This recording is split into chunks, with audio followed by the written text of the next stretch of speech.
Nasa Texas.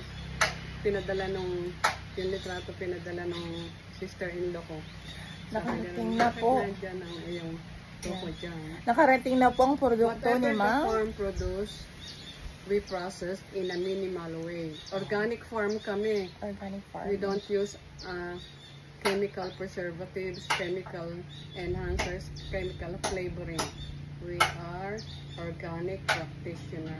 Organic practitioner, yan. And support We don't local. use bechin. No. Ayan, gawang natural po ito. Dito lang po natin ito matatagpuan sa Preto Diaz, Barangay San Fernando with Ma'am Espenya. And Just ito along po, the provincial road. yes. Very accessible. Opo. At 375 lang po ito. Marami na po itong narating. Nakarating na po ito ng Amerika, ng Asia, Europe po.